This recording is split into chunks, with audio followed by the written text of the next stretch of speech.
मेरा नाम फिरदौस है। मैं बचपन ही से बहुत खूबसूरत थी। मुझे पढ़ने का बहुत शौक था। अभी मैं छोटी सी थी तो अम्मा कहती थी कि ये मेरी शहजादी है, मेरे दिल की ठंडक और आंखों का नूर है, कभी इसे खुद से जुदा ना करूंगी। मैं उन दिनों 7वीं जमात में थी। अम्मा मुझे कंघी करते हुए कहती थी कि जब तू मैट्रिक कर लेगी तो तेरी शादी कर दूंगी। तब मैं अम्मा को कहती कि मैं तो खूब पढ़ना चाहती हूँ। वो मेरी बात काट कर कहती, हमने तुझसे कोई नौकरी थोड़ी करवानी है, बस तू इतना पढ़ ले कि शादी के बाद तेरा शोहर ये ताना ना दे कि चिट्टी अनपढ़ मेरे पल्ले बांध दी है, जैसे तेरा बाप हर वक्त मुझे ताने देता रहता है। अम्मा अब्बा को एक दूसरे से प्यार भी बहुत था और लड़ते झगड़ते भी बहुत थे। अब्बा एक सरकारी इदारे में मामूली क्लर्क थे और अम्मा बिल्कुल अनपढ़ थी। मुझे अम्मा की इन बातों पर बहुत गुस्सा आता था। पता नहीं वो ऐसी बातें कैसे सोच लेती थी। खैर, वक्त पलक झपकते गुजर गया और देखते ही देखते मैंने मैट्रिक कर लिया। अब मैं जवान हो चुकी थी। बचपन में लोग मुझे मामूली सूरत की कहते थे, लेकिन जवान होकर मैंने ऐसा रंग रूप निकाला कि आईना भी मुझे देखकर शर्मा जाता। मैट्रिक करने के बाद अम्मा ने मुझे घर बिठा दिया और कहती, घर से बाहर मत निकला करो, जमाना खराब है और तुम लाखों में एक हो, अल्लाह ना करे कोई बदनजर तुझ पर पड़े। तब मैं सोचती कि बेटियों के जवान होते ही माओ को पता नहीं क्या हो जाता है। उनके दिल में औलाद के लिए प्यार का ऐसा समंदर होता है कि औलाद बद शक्ल भी हो तो उन्हें खूबसूरत लगती है। मगर मैं तो बहुत खूबसूरत थी। अब्बा भी इस मामले में सख्त थे। वो भी अब मुझे बाहर नहीं जाने देते थे। कहते थे बस इसका रिश्ता ढूंढो, जल्द अज जल्द इसकी शादी हो जानी चाहिए। अम्मी ने अपनी बड़ी बहन से इस बारे में बात की तो अगले रोज वो अपने बेटे जैद के लिए मेरा रिश्ता मांगने आ गई और अम्मा से बोली, मुझे फिरदौस बहुत पसंद है। मैंने तो पहले दिन ही से इरादा कर लिया था, बस बेटे की रजामंदी का इंतजार था। बेटे ने हाँ की तो मिठाई का डब्बा लेकर आ गई हूँ। जैद मेरी बड़ी खाला के बेटे थे। बीए करने के बाद वो किसी प्राइवेट इदारे में जॉब कर रहे थे। घर में किसी चीज की कमी ना थी। अम्मा अब्बा को तो इस रिश्ते पर कोई इतराज था ही नहीं। उन्होंने तो फट से हाँ कह दी। शादी में 2 माह का वक्त रखा गया और फिर शादी की तैयारियां शुरू हो गई। मैं खुद भी इस रिश्ते से बहुत खुश थी। देखते ही देखते 2 माह गुजर गए और शादी का दिन भी आ गया। मैं दुल्हन बन के जैद के घर आ गई। जैद बहुत अच्छे इंसान थे। पहले दिन ही से उन्होंने अपनी मीठी मीठी बातों से मुझे अपना दीवाना बना लिया था। मेरी खाला अब मेरी सास बन चुकी थी। वो भी बहुत अच्छी थी। घर में किसी चीज की कमी ना थी। मेरी शादी को 1 माह गुजर चुका था और अभी तक हम कहीं सैरो तफरीह को नहीं निकले थे। उन दिनों शहर में एक सर्कस की धूम मची हुई थी। जैद ने कहा, फिरदौस क्या तुम सर्कस देखोगी? मैंने खुशी से निहाल होकर जवाब दिया, हाँ जैद, मुझे सर्कस देखने का बहुत शौक है। कभी अब्बू ने इजाजत नहीं दी तो ये आरजू दिल में ही रह गई। वो मुस्कुरा कर बोले कि मैं तुम्हारी ये आरजू पूरी कर दूंगा। आज शाम चलेंगे, बस तुम तैयार रहना। ये कहकर वो काम पर चले गए और मैं बेचैनी से शाम का इंतजार करने लगी। हमारा शहर छोटा सा था। यहाँ तफरीह के लिए कोई खास जगह ना थी। सिनेमा घर भी ना थे। साल में 1 बार बैसाखी का मेला लगता था या फिर सर्कस आता था। अलबत्ता सर्कस में कभी कभार कुछ रोशन ख्याल लोग अपनी खवातीन को ले जाते थे। मैं पहली बार जैद के साथ बाहर घूमने जा रही थी। उस दिन मैंने लाल कलर का सूट पहना और जैद के कहने पर खूब तैयार हुई। जैद 7 बजे ही घर आ चुके थे। उन्होंने कपड़े चेंज किए और हम सर्कस देखने के लिए घर से निकल पड़े। रात के 8 बजे थे जब हम सर्कस पर पहुंचे। 2 घंटे बाद वापस जाना था। मेरे खामद ने उसी टैक्सी वाले से बात कर ली जिस पर हम बैठकर आए थे कि 2 घंटे सर्कस के बाहर हमारा इंतजार करे और हम उसी के साथ वापस जाएंगे। जो किराया बनेगा वो हम देंगे, क्योंकि रात गए सवारी का मिलना मुश्किल था। जब हम सर्कस में मुख्तलिफ कमालात देख रहे थे तो हमारे बराबर एक जवान लड़की आकर बैठ गई। उसने काले रंग की चादर से खुद को लपेट रखा था। वो मेरे बिल्कुल साथ वाली कुर्सी पर बैठी थी। मैंने देखा कि ये लड़की तन्हा आई है, साथ कोई मर्द नहीं है। मुझे ताज्जुब हुआ। ये हमारे शहर की रिवायत ना थी। कोई लड़की रात गए अकेली सर्कस देखने कैसे आ सकती थी? सोचा कि इसके घर वाले कहीं आस पास होंगे जो आते ही होंगे। मगर काफी वक्त गुजर गया, यहाँ तक कि सर्कस खत्म हो गया। वो अकेली बैठी हमारी तरफ देखती रही। जब हम वापस जाने के लिए उठे तो वो लड़की हमारे साथ उठ पड़ी और हमारे साथ साथ चलने लगी जैसे हमरा आई हो। बाहर निकलकर हम टैक्सी की जानिब चले, वो भी पीछे पीछे चली आई। एक दफा तो मुझे शक हुआ कि इस लड़की का जैद के साथ तो कोई चक्कर नहीं जो हमारे साथ ही घूम रही है। फिर दिल से ये ख्याल निकाल दिया कि मेरे शोहर जैद ऐसे नहीं हो सकते। वो लड़की हम दोनों के बिल्कुल साथ साथ चल रही थी। अचानक मैंने रुककर पूछा, तुम कौन हो? क्यों हमारा पीछा कर रही हो? किसके साथ जाना है? आपके साथ जाना है, क्योंकि मैं अकेली हूँ और साथ कोई नहीं है। ऐसे कैसे हो सकता है कि तुम अकेली सर्कस देखने क्यों आ गई? उसे आना था मगर वो नहीं आया। लड़की ने इधर उधर देखकर कहा, किसने आना था? मेरे मामूजाद सलीम ने। मेरा उसके साथ निकाह हुआ था। अब हम टैक्सी के पास पहुंच चुके थे। मेरे शोहर ने सवालिया नजरों से उस लड़की की तरफ देखा। क्या तुम्हारी जाने वाली है? उन्होंने मुझसे सरगोशी में बात की। मैंने आहिस्ता से कहा, नहीं तो। फिर जल्दी से बैठो। जैद ने गाड़ी का दरवाजा खोला। खुदा के लिए मुझे भी साथ बिठा लो, लड़की ने इल्तजा की। कहाँ जाना है आपने बीबी? जैद ने सवाल किया। बस अगले चौक तक, वहां मैं उतर जाऊंगी। अब हम सोच में पड़ गए थे कि क्या करें। लड़की मेरे और करीब आ गई, तकरीबन मेरे जिस्म के साथ लगकर खड़ी हो गई, जैसे उसको डर हो कि मैं उसे छोड़कर चली ना जाऊं। वो मेरे साए में तहफ्फुज महफूज कर रही थी। मैं जान गई। तभी जहद से कहा, बिठा ले, आगे चौक पर उतर जाएगी। उनका इस लड़की को बिठाने का इरादा तो नहीं था, मगर मेरे कहने पर वो कुछ ना बोले। लड़की मेरे साथ, जबकि वो आगे ड्राइवर के साथ बैठ गए। चंद मिनटों में अगला चौक आ गया। टैक्सी ड्राइवर ने गाड़ी रोक कर कहा, उतर जाइए बीबी। लड़की ना उतरी। अब हमें अंदाजा हो चुका था कि हम किसी मुसीबत में फंस गए हैं। हम दोनों दिल ही दिल में खुद को कोस रहे थे कि उसे क्यों साथ बिठा लिया। बीबी, अगला चौक यही है ना? जैद ने कंफर्म किया। वो कुछ देर चुप बैठने के बाद बोली, नहीं, जरा आगे वहां उतरना है। ठीक है, आगे चलो, रात का वक्त है, ये जहाँ कहती है वहां तक ले चलो। अकेली लड़की को बीच रास्ते में उतार देना ठीक नहीं है। अंदर से डरे हुए जैद ने बज़ाहिर बहादुर बनते हुए इखलाक का तकाजा निभाया। आगे चलते जाते थे और पूछते जाते थे, बीबी बताओ कहाँ उतरना है? और लड़की कोई पता नहीं बता रही थी। साफ बात थी, उसे नहीं मालूम था कि उसने जाना कहाँ है। यहाँ तक कि हमारा घर आ गया। चलो बेगम उतरो, जैद ने मुझे कहा। सामने गली में घर है, हम पैदल चले जाएंगे। वो लड़की भी उतर आई और मेरी चादर पकड़कर कहा, मुझे अपने घर ले चलिए। मैं एकदम हैरान हो गई, आखिर चक्कर क्या है? फिर मेरे शोहर उस लड़के से मुखातिब होते हुए बोले, अरे भाई क्यों? आपने जहाँ जाना है वहां जाइए, हम क्यों आपको अपने घर ले जाएं? वो बड़ी मासूमियत से बोली, मेरा कोई घर नहीं है। उफ खुदाया, अब क्या करें? मैं जैद की तरफ और जैद मेरी तरफ देख रहे थे। आखिर टैक्सी वाला हमारी उलझन समझ गया और बोला, जनाब आप टेंशन ना लें, ऐसी कई लड़कियां पहले भी मेरी टैक्सी में बैठ चुकी हैं।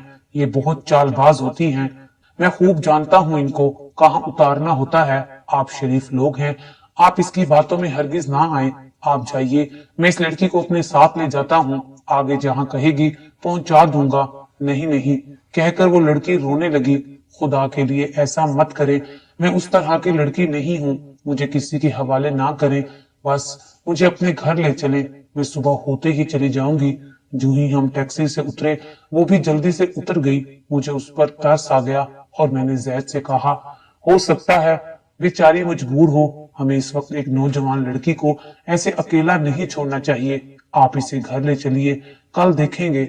मुझे उसकी बेबसी पर रहम आ गया था। जैद कुछ देर उस लड़के की तरफ देखते रहे और फिर मेरी बात मानकर उसे अपने घर ले आए। मैं उसे अपने कमरे में ले गई और उसे पानी पिलाया। गर्मी की वजह से जब उसने अपनी चादर उतारी तो मैं ये देखकर हैरान रह गई, उसके पास सोने के कंगन और काफी जेवरात भी थे। अब मुझे यकीन हो चुका था कि मैंने उसे घर ले आकर बहुत बड़ी गलती कर दी है। जरूर ये अपने साथ हमें भी फंसवाएगी। मैंने उसे सख्ती से कहा, सच सच बताओ आखिर चक्कर क्या है? तुम कौन हो? तुमने ये सब कहाँ से लिए हैं? कहीं तुमने ये जेवरात चोरी तो नहीं किए और डर की वजह से हमारे साथ आ गई हो? वो कहने लगी, नहीं नहीं, मैं चोर नहीं हूँ, मैं आप सबको कुछ बताती हूँ। फिर उसने अपनी दास्तान कुछ यूं सुनाई। उसका नाम नफीसा था। ہمارے شہر کے قریبی قصبے کے رہنے والی تھی اور ایک امیر گھرانے سے تعلق رکھتی تھی۔ سکی ماں کچھ سال پہلے فوت ہو گئی تھی۔ اس کے باپ نے دوسری شادی کر لی تھی۔ اب ماں تو تھی مگر ستیلی تھی۔ سکی ماں نے اپنی زندگی میں اس کا نکاح اپنے بھانجے سے کروا دیا تھا۔ اس کی وفات کے بعد نفیسہ کے والد نے دوسری شادی کر لی تو ستیلی ماں بہت چالاک اور لالچی نکلی۔ اس نے روپے پیسے کے لیے ہی شادی کے لیے ہاں کی تھی۔ اب وہ اس گھر کی مالکن بن چکی تھی اور سارے حالات دیکھنے کے بعد اس نے نفیسہ کی رخصتی نہ ہونے دی، کیونکہ وہ اکلوتی تھی اور باپ کی ساری جائیداد کی وارث تھی، جبکہ ستیلی ماں کے پہلے شوہر سے ایک بیٹی اور ایک بیٹا تھا اور اب وہ مزید بچے پیدا کرنے کی اہل نہ تھی۔ اس نے سوچا کہ وہ نفیسہ کا نکاح ختم کرا دے گی اور پھر اس کی شادی اپنے پاگل بھائی سے کر دے گی جسے دنیا کا کوئی ہوش نہ تھا، تاکہ گھر کی دولت گھر میں ہی رہے۔ اس نے رفتہ رفتہ نفیسہ کے والد کو مٹھی میں لیا اور جب نفیسہ کا والد اس کی ہر بات ماننے لگا تو ایک دن اس نے یہ بات کہہ دی کہ وہ نفیسہ کا نکاح اپنے بھائی سے کرے گی۔ پہلے تو اس کا باپ نہ مانا مگر کچھ دنوں بعد وہ بھی راضی ہو گیا اور پھر اس نے نفیسہ کے نکاح کی تنسیخ کرا دی، جبکہ نفیسہ ایسا کچھ نہیں چاہتی تھی۔ اس نے اپنے باپ کی بہت منتیں کی کہ ایسا نہ کرے مگر اس کے باپ نے ایک نہ سنی اور اپنی دوسری بیوی کی ہر بات مانتا رہا۔ نفیسہ کو طلاق کا بہت صدمہ تھا جو اسے رخصتی سے پہلے مل گئی تھی۔ اس کے منگیتر ماموزاد سلیم کو بھی کم صدمہ نہ تھا، لیکن وہ والد اور پھپھا کے ہاتھوں مجبور ہو گئے تھے۔ ستیلی ماں کی جیت ہو چکی تھی۔ ایک ماہ بعد ہی اس نے نفیسہ کی زبردستی شادی اپنے بھائی سے کرا دی، جس کو لوگ بھولا کہتے تھے، جبکہ وہ بھولا نہیں تھا بلکہ پیدائشی اب نارمل انسان تھا، جس کے منہ سے رال ٹپکتی تھی اور سر ایک دم چھوٹا تھا۔ یہ سارا کھیل ستیلی ماں نے نفیسہ کی دولت ہتھیانے کی خاطر کیا تھا۔ جب پہلی بار اس نے اپنے شوہر کو دیکھا تو اس چھوٹے سر والے انسان کو دیکھ کر بے ہوش ہو گئی۔ نفیسہ اپنے ماموزاد سے بہت محبت کرتی تھی مگر نکاح ہو جانے کے باوجود اس کی ستیلی ماں نے دو محبت بھرے دلوں کو آباد نہ ہونے دیا۔ شادی کے دوسرے دن ہی نفیسہ وہاں سے بھاگ کر اپنے گھر آ گئی اور باپ کے قدموں میں گر گئی کہ وہ اس اب نارمل آدمی سے جسے اپنا ہوش نہیں ہے اس کے ساتھ زندگی نہیں گزار سکتی۔ اسے روتا دیکھ کر اس کے باپ نے کچھ دنوں کے لیے تو اسے اپنے پاس رکھ لیا مگر ایک روز زبردستی نفیسہ کو اس کی ماں سسرال چھوڑ کر آ گئی، جبکہ وہ ہرگز وہاں نہیں رہنا چاہتی تھی۔ ماں کہہ کر آئی تھی کہ اب واپس نہیں آنا، اب ہمیشہ کے لیے یہیں رہنا ہے ورنہ جان سے مار دوں گی۔ نفیسہ نے اپنے ماموں ممانی سے مدد حاصل کرنے کا سوچا اور ان کے پاس جا کر ان کی منتیں کی کہ مجھے اس عذاب سے نجات دلوائیے۔ انہوں نے بھی بھانجی کا ساتھ دینے سے انکار کر دیا کیونکہ وہ اب شادی شدہ تھی اور کسی اور کی بیوی تھی۔ اگرچہ یہ شادی ایک بھولے آدمی سے ہوئی تھی مگر گاؤں میں اکثر یہ سب کچھ ہوتا ہے۔ ماموں تھانے کچہری کے چکر میں پڑنا نہیں چاہتے تھے، اس لیے انہوں نے مدد کرنے سے انکار کر دیا اور مجھے واپس اپنے گھر جانے کو کہہ دیا۔ آخری امید خود اس کا محبوب سلیم رہ گیا تھا۔ ایک دن وہ کسی طرح سلیم سے ملنے میں کامیاب ہو گئی اور اس کی منت کی کہ مجھے یہاں سے نکال کر لے جاؤ، اگر ہم عدالت میں چلے جائیں اور وہاں ان کو بتائیں کہ میرا شوہر اب نارمل ہے جسے اپنا ہوش نہیں ہے، ایک لڑکی اس کے ساتھ زندگی نہیں گزار سکتی، تو وہ میرے حق میں فیصلہ دے دیں گے۔ بس ایک بار تم میرا ساتھ دو، شہر جا کر ہم وکیل کر لیں گے۔ اس وقت تو جذبات سے مغلوب ہو کر سلیم نے حامی بھر لی اور نفیسہ کو کہہ دیا کہ فلاں دن تم سرکس میں آ جانا، میں گاڑی لے کر پہنچ جاؤں گا اور ہم شہر نکل جائیں گے۔ لیکن بعد میں شاید وہ ڈر گیا، یہ پتہ نہیں کیا وجہ بنی، وہ نہیں آیا، جبکہ نفیسہ اس کی بات کا اعتبار کر کے سرکس پہنچ گئی۔ اس نے اپنے ساتھ کچھ زیورات بھی لے لیے جو اس کے اپنے تھے کہ شہر میں جا کر پیسوں کی ضرورت پڑے گی۔ سرکس پہنچ کر اس نے سلیم کو ادھر ادھر دیکھا مگر وہ نظر نہ آیا تو کٹ پتلی والے تھیٹر میں آ گئی، کیونکہ یہ سرکس سے باہر تمبو میں لگایا گیا تھا جہاں سلیم نے آنا تھا۔ تماشا ختم ہو گیا اور وہ نہ آیا تو نفیسہ گھبرا گئی۔ اب اس کی نہ تو میکے میں جگہ رہی تھی اور نہ ہی سسرال میں، وہ ہمارے ساتھ چپک گئی یہ سوچ کر کہ صبح وہ سلیم سے رابطہ کر لے گی۔ اس کا احوال جان کر ہم سب پریشان ہو گئے۔ بہرحال رات کو پناہ دیے بنا چارہ نہ تھا، اس امید پر کہ وہ صبح اپنی راہ لگ جائے گی۔ میری ساس نے رات کو اسے اپنے کمرے میں سلا دیا۔ صبح ہوئی، میں نے نفیسہ کو ناشتہ دیا اور زید نے اس کے سسرال کا پتہ دریافت کیا۔ نفیسہ نے کہا، لگتا ہے کہ آپ کو میری بات پر یقین نہیں ہے अगर आपने मेरे शोहर को देखना है तो जाकर पीर जी के मजार पर देख लें, वो वहां आपको नजर आ जाएगा। उसने जैसा हुलिया बताया था उसको पहचान लेना मुश्किल ना था। मजार मेरे शोहर के दफ्तर के रास्ते में पड़ता था। सुबह दफ्तर जाते हुए वो मजार पर उतर गए और उनको वो आदमी नजर आ गया। आसपास के कुछ लोगों से उस पागल आदमी के बारे में मालूमात ली तो पता चला कि नफीसा सच कहती है। वो वहां से वापस घर आ गए। उन्हें वक्त से पहले घर के अंदर दाखिल होता देखा तो मैंने पूछा, आज दफ्तर नहीं गए आप? तो वो कहने लगे, बहुत दुख हुआ है, ये लड़की सही कहती है, इसके साथ जुल्म हुआ है। मैं इसके शोहर इब्नॉर्मल को देखकर आ रहा हूँ, वो मजार पर पड़ा रहता है। मेरा ख्याल है कि इसे घर से नहीं निकालना चाहिए, बल्कि सोचना चाहिए कि इसके वालिद को कैसे राजी करें कि वो इसको ले जाए और इसे अपने पास रखे। अभी हम लोग ये बातें कर रहे थे कि दरवाजे पर दस्तक हुई।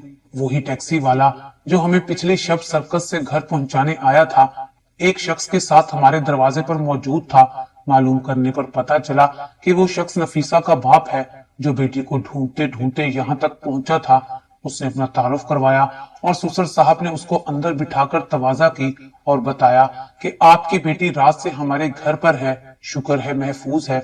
उसने शुक्रिया अदा किया और नफीसा को बुलाया। कहा, बेटी घर चलो, तुम जैसे कहोगी मैं वैसा फैसला करूंगा, लेकिन अब मुझे दुनिया में रुसवा मत करो।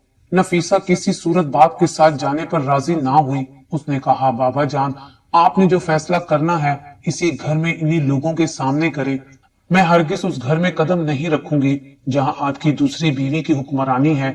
हम सब ने बहुत समझाया, मेरे ससुर ने जमानत दी, मगर लड़की ना मानी। फिर अचानक मेरे शोहर को कहने लगी, खुदा के लिए मुझे बचा ले, अगर मैं अपने बाप के साथ चली गई तो ये फिर से मुझे उस पागल के घर छोड़ देगा। मैं कैसे रहूंगी उस एबनॉर्मल आदमी के साथ? सलीम तो डर गया। आप मुझे अदालत ले जाएं, मेरी खुला करवाएं और मुझसे निकाह कर लें। मैं सारी जिंदगी आपके घर नौकरानी बनकर रह लूंगी, मगर उस पागल के साथ नहीं रहूंगी। ये सुनना था कि मेरे तो पैरों तले से जमीन निकल गई। ये लड़की पागल तो नहीं हो गई? मेरा दिल चाहा कि एक जोरदार थप्पड़ इसके मुंह पर दे मारूं और इसे घर से बाहर निकाल दूं। ये लड़की तो मेरा घर बर्बाद करना चाह रही थी। फिर बोली, अगर आपने मेरी बात ना मानी तो मैं नहर में छलांग लगा दूंगी, मगर अपने बाप के साथ नहीं जाऊंगी। इससे पहले कि उसे मैं अपने घर से निकालती, मेरे ससुर सारी बात समझ गए थे। उन्होंने मुझे बुलाकर कहा, बेटा तुम गुस्सा ना करो, मुझे पता है बात तो इस लड़की ने बहुत गलत की है, इस लड़के के साथ बहुत गलत हुआ है, इसलिए ये जज्बाती हो रही है और बिना सोचे समझे बोले जा रही है। अगर इस वक्त हमने भी इसे अकेला छोड़ दिया तो इसकी सुतेली माँ इसे फिर उस पागल के पास छोड़ आएगी। बिलाखिर ससुर के कहने पर हम भी नफीसा के हम नवा हो गए। उसके वालिद उसको हमारे सुपुर्द करके चले गए। उन्होंने अपनी सुतेली बीवी की मुखालफत मोल ले ली और बेटी की खुला लेकर उसको उसके मामू के सपुर्द करने पर राजी हो गए। लेकिन मामू ने कहा, तमाम शरई और कानूनी तकाजे पूरे करने के बाद वो उसको अपनी बहू बनाकर ले जाएंगे। ऐसे नहीं। बिलाखिर नफीसा की शादी की तजदीद उसके मामूजाद सलीम से हो गई और वो बाज़ाब्ता तरीके से अपने मामू की बहू बनकर हमारे घर से रुखसत हो गई। शुक्र है जल्दबाजी में आकर इस नेकी के मौके को हमने जाया नहीं किया, वरना ना जाने उस बेचारी का क्या हशर होता। हम अब भी उस अंधेरी रात में खौफजदा इल्तिजा करती नफीसा को याद करते हैं तो हमारे रोंगटे खड़े हो जाते हैं। आज इस बात को 5 साल गुजर गए हैं। नफीसा खुशो खुरम अपने शोहर सलीम के घर आबाद है। उसके 4 बच्चे भी हो गए हैं और वो अक्सर हमारे घर आती रहती है।